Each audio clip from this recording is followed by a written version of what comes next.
గారికి, మన ఆదోని నియోజకవర్గ ఇన్ఛార్జ్ మల్లపన్న గారికి, పట్టణ అధ్యక్షుడు శ్రేణువర్మ గారికి, రాజధానికి అందరికీ ధన్యవాదాలు. ఈ కార్యక్రమానికి వచ్చినటువంటి మీ అందరికీ కూడా జన సైనికులందరికీ కూడా ప్రత్యేకంగా జనసేన పార్టీ తరఫున అభినందనలు తెలియజేస్తా ఉన్నాం.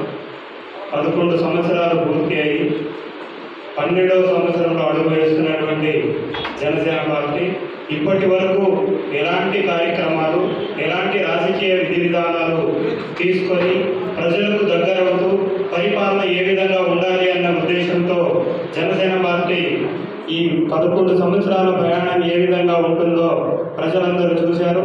మనం కూడా జనసేన పార్టీ ప్రజల పట్ల రాజకీయంగా ఏ విధంగా ఉండాలో అనేది ప్రజలందరూ కూడా వివరిస్తూ, మొదటిసారి జనసేన పార్టీ 100% అధికారంలో రావడానికి తీసుకున్నన్ని స్థానాలు గెలుచుకున్నటువంటి ఘనత జనసేన పార్టీకి దక్కుతుంది.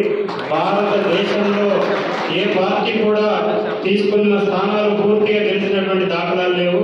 100% గెలిచినటువంటి పార్టీ ఏకైక పార్టీ అది కూడా జనసేన పార్టీ. కాబట్టి అన్ని రాజకీయ పార్టీలు ఉన్న విధంగా కాకుండా జనసేన పార్టీ అందుకు భిన్నంగా ప్రజల సమస్యలపైన, అభివృద్ధి అంశాలపైన, రాజకీయ విధి విధానాలు ఎలా ఉండాలి అని చెప్తూ మిగతా రాజకీయ పార్టీ నాయకులకు, రాజకీయ పార్టీలకు ఎలా ఉండాలి అని చూపించడంలో కూడా ముందంజలో మనం ఉన్నాం.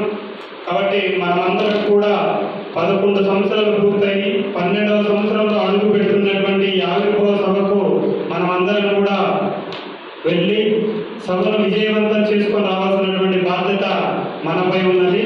దీంతో పాటు ఆవిర్భావ సభ తర్వాత పార్టీ ఎదుగుదల, పార్టీ విస్తరణ కోసం, పార్టీ మరింత బలోపేతం కోసం మనమందరం కూడా కృషి చేయాలి. పవన్ కళ్యాణ్ గారి ఆదర్శాల మేరకు జనసేన పార్టీ విధి విధానాలను ప్రజలందరికీ వివరిస్తూ మరింత మన పార్టీని బలోపేతం చేసుకుంటూ మనం ముందుకు వెళ్లాల్సినటువంటి బాధ్యత మనందరిపైన ఉంటుంది. ఆవిర్భావ దినోత్సవం సందర్భంగా నాయకులు ఇస్తున్నటువంటి సందేశాన్ని, పార్టీ ఇస్తున్నటువంటి సందేశాన్ని కూడా ఆ విధి విధానాలను పూర్తిగా మనం తెలుసుకొని ఆ రకంగా ప్రజల్లోకి వెళ్తూ పార్టీని కూడా మరింత బలోపేతం చేసుకోవడానికి ఇది కూడా ముఖ్య వేదికగా మనం అందరం భావించి ఆ రకంగా ముందుకు